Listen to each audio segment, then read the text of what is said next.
A igreja é a noiva de Cristo, a Virgem Imaculada do Cordeiro, aquela que ele escolheu antes da fundação do mundo para que fosse santa. E é claro que dentro dessa perspectiva, o Senhor faria também promessas para a sua igreja. E é importante entender que as promessas de Deus para a igreja não são para a igreja se enriquecer e viver como se tivesse alheia ao mundo, como se tivesse simplesmente voando acima das tempestades, como se estivesse simplesmente vivendo num mundo onde a corrupção vai tomando conta, mas a igreja, por ter promessa, está acima de tudo. Não. As promessas de Deus para a igreja é porque a igreja é a agência do reino de Deus na terra. E Deus quer que ela tanto se relacione com ele, como também se envolva com o reino e o represente aqui nesta terra. É por isso que, como igreja, nós temos as promessas de Deus. Meus queridos, sejam bem-vindos à Academia de Pregadores e às nossas lições bíblicas Escola Dominical. Como você sabe, aqui estamos no quarto trimestre de 2024. E na aula de hoje, estudaremos a lição de número 3, do dia 20 de outubro de 2024. O título da nossa lição é As Promessas de Deus para a Igreja. São promessas de Deus agora específicas para a igreja. O texto áureo está em Mateus, capítulo 16 e versículo 18. Um texto muito conhecido daqueles que gostam de pensar a eclesiologia nas páginas do Novo Testamento. Eclesiologia é a doutrina da sistemática que estuda a igreja. Pois também eu te digo que tu és Pedro, e sobre esta pedra edificarei a minha igreja, e as portas do inferno não prevalecerão contra ela. O Senhor faz algumas afirmações aqui. Primeiro, ele fala que a igreja é dele. Ele diz, ela é minha. Segundo, ele garante que ela será edificada por ele. Ele diz, eu edificarei a minha igreja. Terceiro, ele garante que ela está edificada sobre um fundamento sólido. Que fundamento é esse? A resposta de Pedro, tu és o Cristo, o Filho do Deus vivo.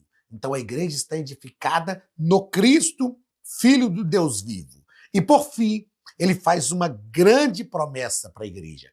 As portas do inferno não vão prevalecer contra ela. As portas do inferno não vão prevalecer. Então, o Senhor faz afirmações, pelo menos 4 afirmações nesse texto, que são magníficas para nós compreendermos a verdade do Senhor para a igreja. Verdade prática. As promessas de Deus para a igreja são gloriosas. Promessas de vida eterna, de poder e glorificação final do nosso corpo. 3 promessas aqui que a verdade prática engloba. Promessas de vida eterna, viver para sempre com o Senhor. Promessa de poder para vencer o pecado.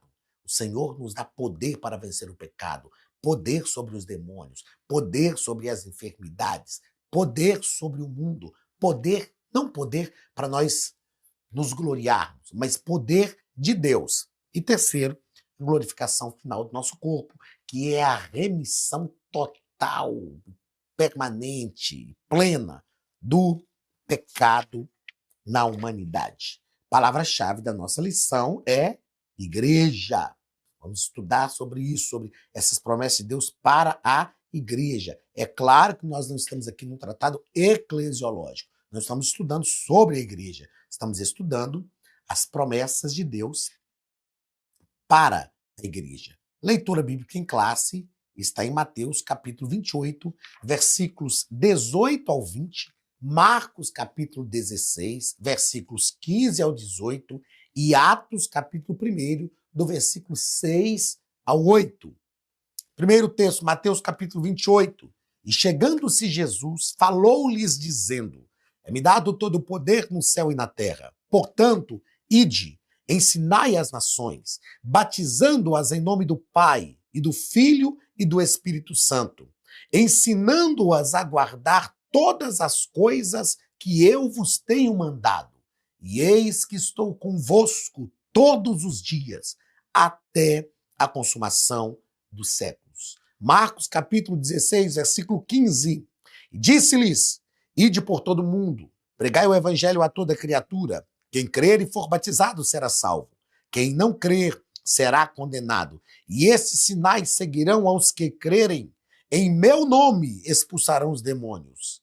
Falarão novas línguas. Pegarão nas serpentes.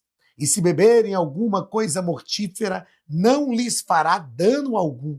E imporão as mãos sobre os enfermos e eles serão curados.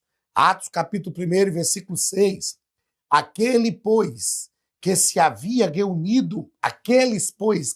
reunido, perguntaram-lhe dizendo: Senhor, restaurarás tu neste tempo o reino a Israel? E disse-lhes: não vos pertence saber os tempos ou as estações que o Pai estabeleceu pelo seu próprio poder, mas recebereis a virtude do Espírito Santo, que há de vir sobre vós, e ser-me-eis testemunhas, tanto em Jerusalém, como em toda a Judéia e Samaria, e até aos confins da terra. Meus queridos, perceba que esses três textos, ou nesses três textos, existem promessas de Deus aqui para o seu povo. Em Mateus, capítulo 28, no versículo 20, há uma promessa de Deus: estarei convosco todos os dias até a consumação, de Jesus, né? Estarei convosco todos os dias até a consumação dos séculos. Em Marcos, capítulo 16, há uma promessa de poder para a igreja. Os sinais seguirão os que crerem, em meu nome expulsarão demônios, falarão novas línguas, pegarão nas serpentes, ou seja, poder sobre diversas coisas aqui. E em Atos, capítulo 1, também há uma promessa: recebereis poder ao descer sobre vós o Espírito Santo. Mas antes de fazer a promessa, Jesus deixa claro para a igreja, explícita para a igreja, a sua missão. O que Jesus está fazendo aqui? Jesus está deixando claro que a promessa é por causa da missão da igreja. Em Mateus capítulo 28, Jesus diz: ide, ensinai, pregai, ensinai as nações, batizai em nome do Pai, do Filho e do Espírito Santo. É a missão da igreja. Depois, Marcos capítulo 16, e disse-lhes: ide por todo mundo, pregai o evangelho a toda criatura. Missão da igreja. Depois, Atos capítulo 1, disse-lhes: não vos pertence saber os tempos ou épocas que o Pai reservou pelo seu exclusivo poder, mas recebereis a virtude do Espírito Santo que há de vir sobre vós, e ser-me-eis testemunhas, tanto em Jerusalém, toda Judéia, Samaria, até os confins da terra. Missão da igreja. O que fica nítido para a gente aqui? Todas as promessas de Deus para a igreja são para capacitar a igreja para cumprir a sua missão. E no cumprimento da sua missão, a igreja verdadeiramente desfruta das promessas de Deus. Como desfrutar das promessas de Deus? Cumprindo a sua missão.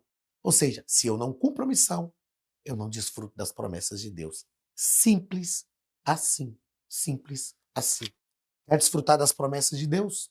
Cumpra a missão. E a igreja está aqui para cumprir a sua missão. A igreja não é igreja se ela não cumpre a sua missão. Porque se ela não cumpre a sua missão, ela está fora do seu propósito. E se ela está fora do seu propósito, ela não é a igreja que só existe por causa de um propósito, porque o propósito existe antes da igreja. Primeiro ponto da nossa lição: a natureza da promessa de Deus para a igreja. O que é a natureza? É a essência. A natureza fala daquilo que nós verdadeiramente somos. Primeiro parágrafo: a promessa de sinais sobrenaturais.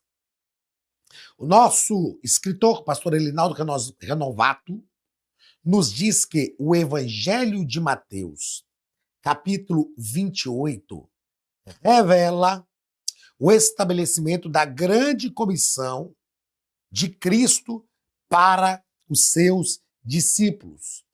Em Marcos 16, a promessa de que sinais sobrenaturais ocorreriam para confirmar a grande comissão. Então temos esta promessa.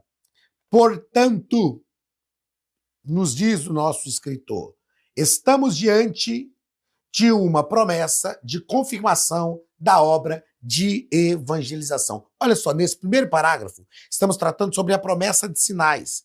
Esses sinais são para confirmar a ação evangelizadora da igreja. Esses sinais são promessas, nós estudamos aqui sobre promessas condicionais e incondicionais, lembra? Esses sinais são promessas condicionais. Esses sinais seguirão aos que crerem. Os sinais seguirão. Ou seja, se nós que cremos não fizermos a obra evangelizadora, como é que nós veremos sinais? Eu ouço pessoas dizendo, porque não existem sinais hoje, porque no passado tinha sinais, porque isso, que não sei o quê. Nós não estamos fazendo como os discípulos fizeram. Então, como queremos ter os sinais que eles tiveram? É praticamente não, é impossível, não é só praticamente possível, é impossível. Então a promessa de sinais é uma promessa condicionada à ação evangelizadora da igreja. Segundo parágrafo, a promessa de revestimento de poder. Atos, capítulo 1, nós temos a promessa de revestimento de poder. E o nosso escritor, eu quero destacar aqui, que ele fala que além de poder para proclamar, a capacitação do Espírito Santo também nos forja como testemunhas de Cristo em nossa família, bairro, cidades e nações. Recebereis poder ao descer sobre vós o Espírito Santo e ser-me-eis testemunhas. A palavra testemunhas na língua grega, ali que é original, a língua original do Novo Testamento, é martiria. O que é martiria? É da mesma raiz da palavra Marte, aquele que entrega a sua vida por uma causa. O propósito de Deus para a nossa vida é que sejamos testemunhas, mártires, ou seja, que tenhamos condição de entregar a nossa vida, se for preciso, por esta causa. Que tenhamos condição de realmente nos entregar à vontade de Deus. Esse é o propósito de Deus para a nossa vida. A promessa de revestimento de poder. E aí eu pergunto, por que somos pentecostais? Para falar língua estranha? Para entrar no reteté? Não, somos pentecostais porque o revestimento de poder potencializa a igreja para a obra evangelizadora. Agora, como diz um grande, antigo pregador do Brasil, o pentecostal que não faz isso, ele não fala nesse aspecto, né? Mas o pentecostal que não evangeliza está com defeito de fabricação. Está com defeito de fabricação. Porque ser pentecostal é ser revestido de poder para a obra evangelizadora. E é isto que nós precisamos. Há algum tempo eu tenho falado sobre a necessidade que temos de retornar às raízes do verdadeiro pentecostalismo. Nós precisamos retornar às raízes do verdadeiro pentecostalismo. Terceiro parágrafo do primeiro ponto. Promessas espirituais para uma instituição espiritual. E o nosso escritor nos diz aqui que, ao longo das Escrituras, percebemos que a igreja foi forjada espiritualmente em Cristo. Por isso, a natureza das promessas para a igreja é primariamente espiritual. São promessas espirituais. Eu gosto sempre de dizer que nós não somos seres humanos vivendo uma espiritualidade. Nós somos seres espirituais vivendo uma vida humana. Então, gente, tudo na nossa vida é espiritual. Eu tenho um amigo muito querido, pastor Israel Souza. Pastor Israel Souza é o nosso secretário aqui no nosso ministério, aqui da Demissão, o projeto Restaurando Vidas, e ele sempre fala uma coisa, e eu aprendi isso com ele. Considere na sua vida tudo espiritual. Tudo, tudo. Não, mas isso não é espiritual, pastor. Considere a priori, em princípio, considere tudo espiritual. Depois você vai separando aquilo, não, isso aqui é realmente, isso aqui não é espiritual, não. Mas, a princípio, considere tudo espiritual. É muito melhor, porque se você considerar tudo humano e depois você descobrir que aquilo não é humano, que aquilo é espiritual. Na verdade, para mim, até a nossa humanidade é espiritual. Porque nós somos criados, seres humanos foram criados por Deus, que é espírito. Então, se Deus é espírito, tudo aquilo que Deus faz é espiritual. Terceiro, já estamos no terceiro parágrafo, né? Uma consideração que eu quero fazer aqui é A encarnação de Cristo é o modelo para a igreja. Olha só, Cristo veio viver uma vida humana, mas ele foi intensamente espiritual. Por quê? Porque ele se encarnou para viver a espiritualidade do reino de Deus. Então, essa encarnação é o modelo para a nossa vida humana. Cristo, vivendo aqui na Terra, é o modelo para a nossa espiritualidade. Outra coisa que eu anotei aqui é: somos seres espirituais, é o que eu já disse, vivendo uma vida humana. Não somos seres humanos vivendo uma vida espiritual. Somos seres espirituais vivendo uma vida humana. Segundo ponto da nossa lição, a Academia de Pregadores tem um recado para você. Promessas de Deus para a igreja. As promessas de Deus para a igreja. Primeiro parágrafo. Promessa de vida eterna. Promessa de vida eterna. Ó, o estabelecimento da grande comissão do nosso Senhor Jesus, como vimos em Mateus 28 e Marcos 16, nós constatamos, deixa eu marcar aqui só o que eu quero, constatamos que a primeira, vamos lá, deixa eu colocar na sua tela aí, constatamos que a primeira e grande promessa da igreja é a de vida eterna, a salvação em Cristo Jesus. Porque esta é a primeira e grande e mais importante promessa. Porque isto é um retorno ao estado original no Éden. O pecado deturpou, deformou, degradou a imagem e semelhança de Deus no ser humano. E o Espírito Santo está atuando em nós a fim de restaurar a imagem e semelhança de Deus em nós. É isso que o Espírito Santo está fazendo. Atuando em nós para restaurar a imagem e semelhança de Deus em nós. Então, a primeira promessa de Deus para a nossa vida é uma promessa de vida eterna. Porque a morte entrou pelo pecado. E então Deus prometeu que a morte seria vencida. E no Calvário a morte foi vencida. Então a primeira coisa, vida eterna, estar para sempre com o Senhor. Segundo parágrafo, promessa de poder. Que poder é esse? Olha só, uma vez, deixa eu marcar aqui, porque agora tem um volume de texto maior, deixa eu marcar tudo que eu quero destacar, que aí você, como professor, também tem a oportunidade de fazer isso. Aliás, eu sempre digo, gente, para professores, professor não pode ficar lendo lição em classe. Classe não é lugar de ler lição, é lugar de comentar a lição. Você pode, eu ensino e por isso eu faço, eu destaco alguns pontos principais, leio até esses pontos, às vezes quando o tempo vai ficando meio escasso, eu exigo, né, a exiguidade do tempo, o tempo é muito rápido, por causa de perguntas de alunos na classe, aí eu dou uma acelerada e, como eu já marquei, grifei a ideia principal de cada tópico da lição, de cada parágrafo da lição, então dá para lecionar a lição de forma mais rápida, mais dinâmica e mais envolvente. Então, a promessa de poder. Ó, uma vez salvo em Cristo e membro de seu corpo, de acordo com o que lemos em Atos capítulo 1, temos uma gloriosa promessa de poder do alto para sermos instrumentos vivos em que os sinais e os milagres de Deus possam confirmar a palavra que ele nos entregou. Isso aqui é poder, gente. Poder.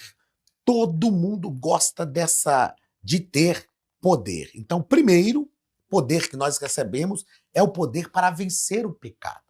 Para vencer o pecado. Se nós não conseguimos vencer o pecado, se o poder que está em nós não nos condiciona a vencer o pecado, ele não vai condicionar a fazer nenhuma outra coisa. Essa dinâmica de poder é um negócio, todo mundo quer poder, quer ser poderoso, eu quero ter poder. E Deus nos dá poder. Mas ele nos dá poder primeiro para vencer o pecado. E depois de vencer o pecado, então nós também temos poder para efetuar sinais, maravilhas, expulsar os demônios, curar os enfermos, enfim, promessa de poder para a nossa vida. Deus tem poder para a nossa vida, a fim de nos levar a fazer aquilo que nós não faríamos se não fosse através do poder de Deus sobre a nossa vida. Nós precisamos compreender isso. O poder de Deus opera em nós. Esse poder é tão magnífico, quando nós olhamos para a vida de Jesus, Jesus realmente era muito poderoso. E ele disse assim, aqueles que creem em mim farão as obras que eu faço. E digo mais, as farão maiores ainda. Então isso é possível. É possível operar sinais e maravilhas, assim como Jesus operou. É possível, mas, repito, esse poder que nos leva a operar sinais e maravilhas, primeiro tem que nos fazer vencer o pecado. O problema é que tem uma turma desse evangelho, que não é evangelho aí pós-moderno, que não tem poder, que não utiliza esse poder para vencer o pecado. Vivem em pecado, mas querem ter poder para fazer sinais e maravilhas. Pera lá, gente. Que poder é esse? Que faz sinais e maravilhas, mas não condiciona, não capacita o camarada para vencer o pecado. O poder de Deus, primeiro, nos dá condição de vencer o pecado. Terceiro parágrafo, a promessa da glorificação do nosso corpo. Existem 7 passos da salvação na nossa vida, 7 estágios da salvação. O último deles é a glorificação final. E nós temos essa promessa. O que é o corpo glorificado? É quando o nosso corpo vai ser totalmente aniquilado de todo o pecado. O nosso corpo será transformado em corpos incorruptíveis e espirituais. E o pastor Elinaldo nos diz que a palavra de Deus nos mostra que quando nosso Senhor arrebatar a igreja, seremos semelhantes a ele, porque assim como é, o veremos. 1 de João, capítulo 3, e versículo de número 2. Isso aqui é a restauração do nosso corpo. Quando nós estudamos a palavra de Deus, nós aprendemos que todas as coisas serão restauradas. Todas as coisas. O pecado trouxe uma depravação, uma deturpação de todas as coisas. E todas as coisas vão ser restauradas. Nosso corpo, a natureza vai ser restaurada. Assim como o pecado entrou e deturpou tudo, Jesus Cristo veio para restaurar todas as coisas. E no final da jornada da igreja aqui nesta terra, todas as coisas serão restauradas. O nosso corpo também vai ser restaurado. E aí João escreveu em Apocalipse 21 dizendo: e Deus limpará de seus olhos toda lágrima, e não haverá mais pranto, nem dor, nem clamor, e não haverá mais morte, nem dor, nem clamor, não haverá mais pranto, nem morte, nem dor, nem clamor. É isso. Porque todas as primeiras coisas são passadas. É a restauração total do nosso corpo. Nós cremos nisto, a palavra de Deus nos dá essa garantia. Nós precisamos tão somente perseverar e esperar no Senhor, porque isto vai se cumprir. Terceiro ponto da nossa lição: condições para viver as promessas de Deus. Aqui, ó. Eu quero viver as promessas de Deus. Ok, tem algumas condições. Tem algumas condições. Mas Deus também põe condição em tudo, meu amigo, a vida é assim. Tudo na vida tem algumas condições. Eu tenho uma amiga da minha esposa também, psicóloga, doutora Kátia Duarte, e ela nos ensinou algo que nós, claro que a gente já sabia, mas ela que fixou isso na nossa mente, através de alguns atendimentos. Ela disse o seguinte: olha, vocês precisam definir que preço que vocês querem pagar. Na vida é assim, nós precisamos definir que preço que nós queremos pagar. Nós temos algumas expectativas, queremos chegar em algum lugar, ok? Que preço que você quer pagar? Pastor, a salvação a gente paga um preço? Não, a salvação a gente se entrega a Cristo. O preço ele já pagou, mas a gente tem que renunciar a algumas coisas. Então, olha, para viver as promessas de Deus, nós precisamos também passar pelo crivo das condições. As mesmas promessas incondicionais de Deus, como a promessa de salvação. Para que eu viva essa promessa, ela é incondicional para o mundo inteiro. Mas para que eu viva essa promessa na minha vida, tem uma condição. Então, vamos lá. Condições para viver as promessas de Deus. Primeiro parágrafo. É preciso crer. As Escrituras mostram que perseverar na fé em Deus é condição indispensável para viver o tempo para viver o tempo do cumprimento de suas promessas. Crer, acreditar, perseverar, não desanimar, não desistir.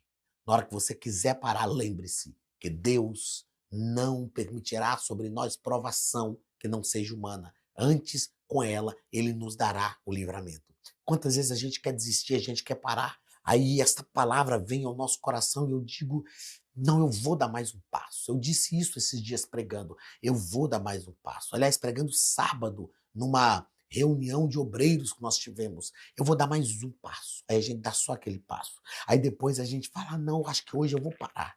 Eu acho que hoje eu não aguento. Meu Deus do céu. Agora não dá. E de repente a gente não quer saber, eu vou dar mais um passo. É aquele passo que você acha que você não conseguiria dar, você dá. E mais um, e mais um, e mais um. Aí de repente a gente tem vontade de voltar. A gente olha para trás e fala, não, agora eu já fui longe demais. Então eu preciso dar mais um passo. O Salmo de número 84, no Salmo de número 84, o salmista, ele fala sobre isso. Versículo 4. Ó, Salmo 84, a partir do versículo 4. Bem-aventurados os que habitam em tua casa, louvam-te perpetuamente. Bem-aventurado o homem cuja força está em ti, em cujo coração se encontram os caminhos aplanados, o qual, passando pelo vale árido, faz dele um manancial, de bênçãos o cobre a primeira chuva. Olha o versículo 7. Vão indo de força em força. Cada um deles aparece diante de Deus em Sião. Eu acho esse versículo 7 magnífico. Vão indo de força em força, buscando forças. O escritor aos Hebreus, no capítulo 11, citando os heróis da fé, ele fala que os heróis da fé, da fraqueza, tiraram forças. Vão indo de força em força. Meu irmão, você não está forte hoje? Aguenta, suporte, Deus vai te dar graça e vai te fortalecer. Não desista. É preciso crer. Segundo parágrafo do terceiro ponto. É preciso ser fiel. É preciso ser fiel. Olha o que o nosso escritor aqui nos diz. Não importa o tempo que passe. Nos apresentaremos a Deus em fidelidade como fez Jó, que mesmo sem saber que era alvo da malignidade do diabo, que tirou-lhe os bens, os filhos e a saúde, manteve-se fiel. Como Daniel, lançado na cova dos leões, ainda assim permaneceu fiel ao Senhor. Meus queridos, nós não podemos perder a nossa fidelidade. Nós precisamos pedir a graça de Deus. E não é porque nós somos bons, não é porque nós somos fortes. É porque Deus nos dá graça, Deus nos ajuda. Jó manteve a sua fidelidade. Era um homem fadado ao fracasso, era um homem carnal, como nós somos, não carnal pecador, mas carnal de carne, um ser humano como nós. E ele conseguiu manter a sua fidelidade. Ele não sabia o que estava acontecendo, ele não sabia que era Deus permitindo o diabo tocar na vida dele, mas uma coisa ele sabia, bem sei que tudo podes. Aliás, antes do bem sei que tudo podes, que eu citei aqui várias vezes já, uma coisa ele sabia, o meu Redentor vive e que por fim se levantará sobre a terra. Outra coisa que ele sabia, ainda que ele me mate, nele eu esperaria. Jó sabia disso. Daniel, nós estudamos sobre Daniel no trimestre passado, né? Lançado na cova dos leões, foi tentado, provado, perseguido, mas ele manteve a sua fidelidade. Então, que o Senhor nos dê graça e nos ajude para nós permanecermos fiéis. Terceiro parágrafo do terceiro ponto. E último ponto da nossa lição. Esse aqui, gente, ó. As condições para viver as promessas de Deus. É preciso crer, é preciso ser fiel, mas olha isso aqui, ó. É preciso obedecer a Deus. Obedecer é a condição para que as promessas de Deus se cumpram na vida de alguém ou de um povo, bem como da sua igreja. Obediência. Obediência. As promessas são sempre condicionadas à obediência. As promessas, todas as promessas de Deus, sejam elas incondicionadas, porque são promessas para o mundo inteiro, sejam elas condicionadas, porque são promessas para a nossa vida. Todas elas são condicionadas à obediência. Se não obedecermos, não conseguiremos viver as promessas de Deus, não conseguiremos desfrutar das promessas em Deus, não conseguiremos ser abençoados por essas promessas. Que eu e você lutemos, peçamos a graça de Deus, mas sejamos obedientes ao Senhor e à sua palavra. Deus te abençoe. Um grande abraço. Seja obediente, creia e permaneça fiel. E a promessa de Deus vai alcançar você e a sua casa. Você não vai precisar correr atrás das promessas. As promessas de Deus te alcançarão. Como diz o Nani Azevedo, né? Se atentamente ouvir a Deus e os mandamentos seus, obedecer. O Senhor, meu Deus, me exaltará sobre todas as ações onde eu passar. Olha o que o hino diz. Eu não correrei atrás de bênçãos, sei que elas vão me alcançar. Onde eu colocar a planta dos meus pés, sei que a sua bênção chegará. Que a bênção de Deus te alcance onde você estiver. Que a bênção de Deus te prospere em tudo para a glória do nome de Jesus. Um grande abraço do pastor Anderson Silva, da Academia de Pregadores, e até a semana que vem, em nome de Jesus.